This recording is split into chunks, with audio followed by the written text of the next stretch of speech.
வாழ்ந்தவர் கோடி மறைந்தவர் கோடி, மக்களின் மனதில் நிற்பவர் யார்? மாபெரும் வீரர் மானம் காப்போர் சரித்திரம் தனிலே நிற்கின்றார். அச்சம் என்பது மடமையடா, அஞ்சாமை திராவிடர் உடமையடா.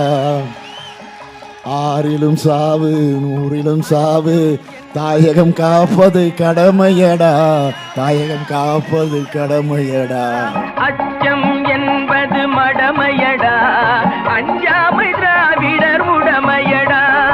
ஆறிலும் சாவு நூறிலும் சாவு, தாயகம் காப்பது கடமையடா, தாயகம் காப்பது கடமையடா. இந்தியாவின் அரசியல் வரைபடத்தையே தென்னிந்திய மக்களுடைய எதிர்காலத்தையே சின்னாபின்னமாக்கக்கூடிய கருப்பு சட்டம் நாடாளுமன்றத்தில் கொண்டு வரப்பட்டிருக்கு. வாக்களிப்பீர் உதயசூரியன்.